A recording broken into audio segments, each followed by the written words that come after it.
Hey, what's happening guys? Welcome to eReviews.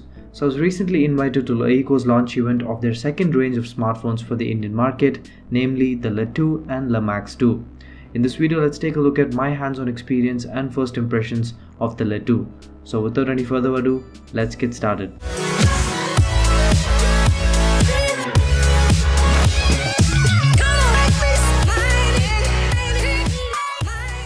So the Le2 comes in as the successor to the already famous Le1S.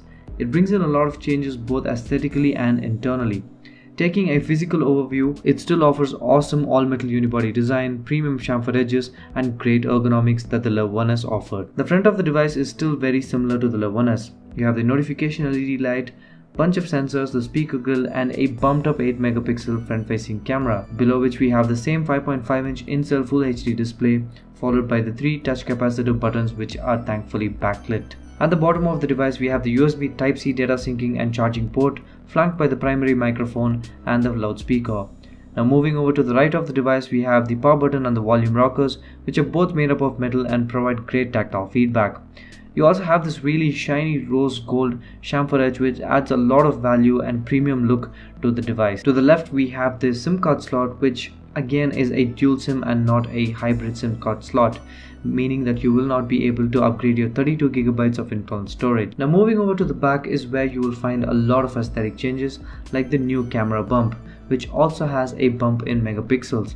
This time we have a 16 megapixel primary camera with an aperture of f2.0 with phase detection autofocus. It's also got a dual tone dual LED flash supporting it, below which we have the fingerprint scanner. And it's also interesting to see that even though they have officially renamed themselves as LeEco, they still follow the letv branding. No official explanation for this, but we will try to figure it out. Now moving over to the top is where things get interesting.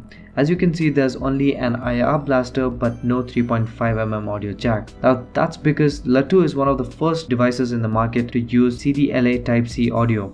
Now CDLA stands for Continuous Digital Lossless Audio. There was a huge explanation for this at the event. I will try to cover it up in a separate video. But as of now, all you need to know is that you will be getting a Type-C to 3.5mm audio adapter, so your existing earphones and headphones are still useful for this device. Under the hood, the Le2 is the first device to be powered by the Snapdragon 652 processor. Now it's a new octa-core processor in the market, and Qualcomm claims it to be 21% better than the Snapdragon 800 processor, which was a flagship 2 years ago. Now couple that with the Adreno 510 GPU, 3GB of RAM, 32GB of eMMC 5.1 internal storage, 3000 mAh battery with fast charging, you got yourself a very powerful budget device. Now coming to the software end of things, it runs the company's own UI called EUI version 5.8, which is based on Android 6.0 Marshmallow.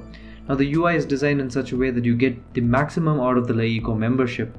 I've made a dedicated video explaining what the LeEco membership is and what you get out of it.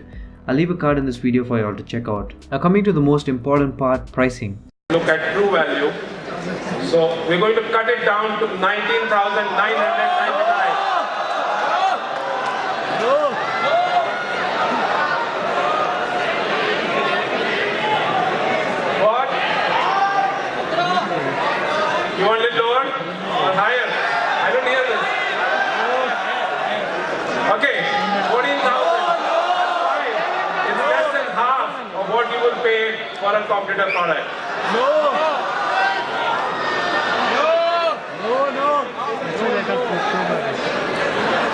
Okay, this is the price